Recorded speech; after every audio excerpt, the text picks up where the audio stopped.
entrepreneurshipacademy@gmail.com. Tapos kung gusto niyo pong mag-inquire, tawag lang po kayo sa 02-771-0403. Yan po yung landline. Ulitin ko, 771-0403. At yung aming pong cellphone ay 0917-829-5012. So that's 0917-829-5012. Right. So may landline po 771-0403 or 0917-829-5012. Yes, Ayan. opo. So, Okay, so ayan ho ang mga paraan na po pwede hong makatulong po sa inyo kung nandyan lang naman kayo sa Alabang, edi sadyain nyo na, mamasyal na kayo. Pero kung malayo po kayo, sabi nga ni Sir Jeff, kung nandyan kayo sa North Luzon, nandyan kayo sa Mindanao or sa Visayas, there's still a way para kayo ay ano. So yung topic po, yeah. banggitin ko lang po yung topic Sure, for November sure. 15, it's about creating extra income for the Wow. employed. Oo. Bali ginawa For ko the po employed. ito. For the employed. Oo. Galing. So ang title po niyan is Escape Route. Creating extra income for the employed. Pwede ba yung mga 8 hour yung nire-render nila day to day? Is there, may Time pa business ba? pa rin ba na pupwede sa kanila? Yes, definitely meron talaga, no? Kasi well, ang basic lang po naman dyan is it starts from within, no? Yung sa sarili muna nila, gustuhin muna nila na magkaroon sila ng extra income, no? Tapos dun sa webinar na to, explain ko yung different types ng risks. Mhm. So meron kasi yan eh. So merong unavoidable, merong manageable, no? so tapos yung dun sa mga employee na meron talaga eh kasi ang resource mo diyan yung sarili mo at oras mo eh. Yun eh. So if you can find time, no, to do something, siguro naman sa isang linggo meron kang Sabado at Linggo na pahinga. Yeah. So meron ka isang Sabado na pwedeng gawin, no? So you just invest in yourself. Anong pwede mong gawin doon sa Sabado na yun? Oo. Dami ngayon, lalo na, let's say, photographer, no? Oo. Yun na, digital Yes, photography, yes. no? So, mag-aral ka lang ng konting photography and then, weekends, din maging weekend photographer ka. Correct. Hindi ho nyo pwedeng katuwiranin na hindi 7 days a week. Hindi busy pwede. ako. Hindi pwede. And it's just a matter of budgeting your time. Yes, yun. It's, yun nga, it's more of self-management than time management. Tama. Self-management. Yes. So ang dami mo talagang pwedeng maitulong sa kanila. Of course, yung topic na 'yon, Yes, 'di ba? oo. Pero bakit ito free? Ibig sabihin may mga seminars na mayroong ano? Yes, so ngayon kasi nasa beta stage kami, testing stage kami. Okay.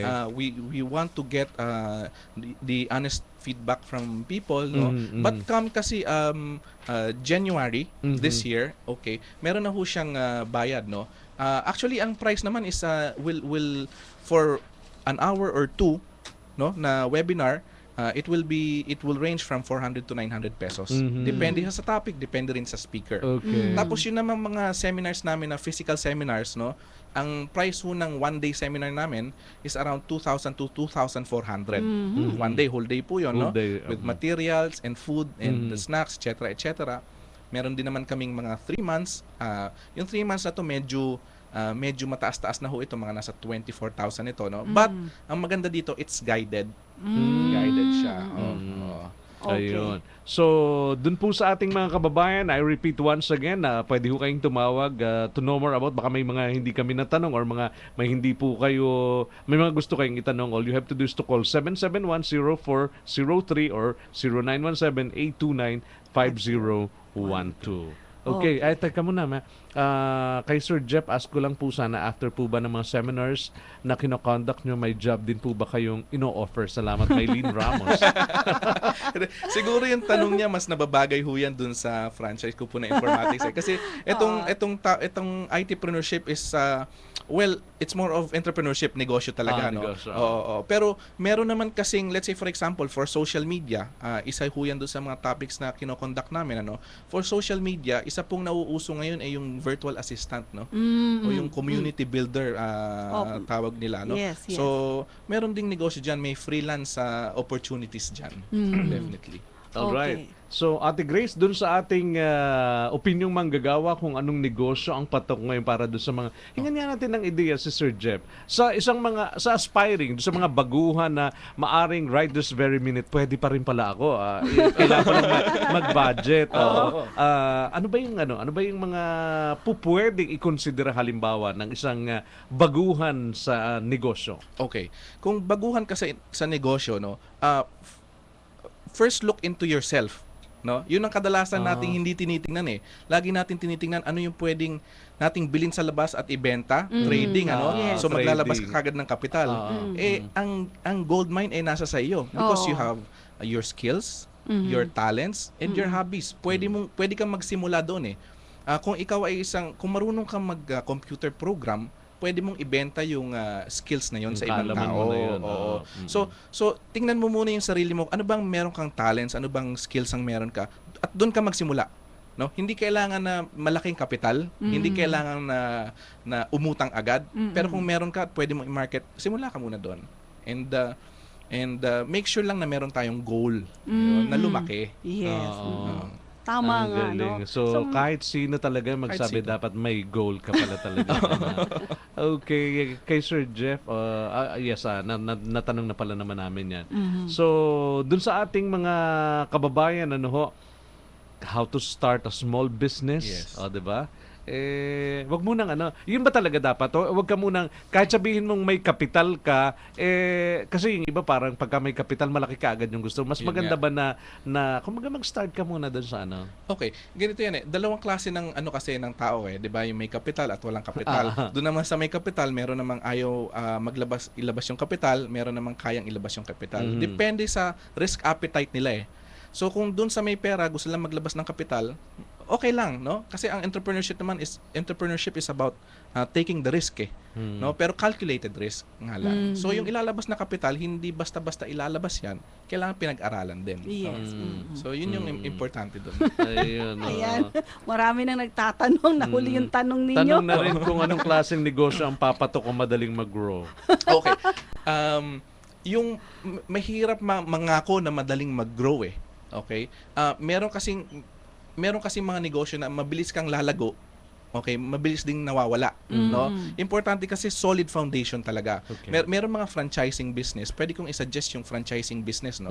Kung bago ka pa lang sa negosyo. Kasi pwede mong malaman yung sistema, pwede mong mapag-aralan. Pero after some time you have to create your own.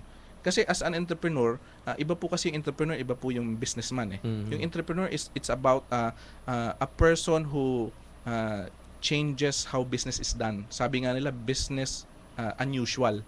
So, kailangan yung medyo kakaiba. So, kung tinatanong na anong business ang mabilis mag-grow, marami dyan eh. Financing, no? Mabilis umikot dyan. But, depende rin sa gusto nyo. Ang importante lang, aralin nyo yung negosyo na papasukan nyo. At alam nyo kung kanino nyo ibebenta. Yes, tama. Yun yung importante doon. Anyway, Sir Jeff, thank you once again Maraming for salamat. your time. And hindi naman ito yung una sa mga panahon na makakatulong kami sa iyo at doon sa iyong hangarin din na makatulong doon sa ating mga kababayan. Yan lang naman ang buhay natin, tulungan lang tayo. Tama. Oo. So, maraming salamat doon sa mga nakinig for inviting me also. Yes. Maraming salamat at you've given me the chance to share my passion, itong ang IT-preneurship. So, iniimbitahan ko kayo ulit, no? If you have questions, no, just email me. Sumasagot naman ako. May Facebook fan page naman kami, IT-preneurship Academy. So, kung may questions kayo, comments kayo, tanong nyo lang doon. Ako yung sumasagot doon. Yun naman pala eh. Di madali lang talaga makontak si Sir Jeff.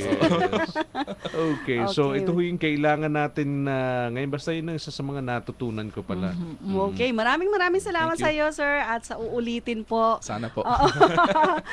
Okay, You're kita-kita always po ulit welcome. tayo. Kasi You're always welcome yung here. mga naghahangad na makatulong sa ating mga kababayan kasi sa dami natin hindi kaya ng gobyerno eh. Kumbaga dapat yung mga may kakayahan kakayahan na katulad mo is magpatuloy sa Yes. pagtulong. And I'd be very happy to share. Okay. So mga kaibigan, nako, talaga nga naubos na pong ating oras. At Sumobra ating pa. Sumobra pa pala Oo. tayo. At syempre po, kahit hindi na po natin natalakay masyadong ating opinion manggagawa, sa pamamagitan po na in-explain ni Sir Jeff Kua, ay Yeah. alam kong alam nyo na kung anong dapat yung pasukin sa Make a goal. pagnegosyo. Yes, and always make a goal.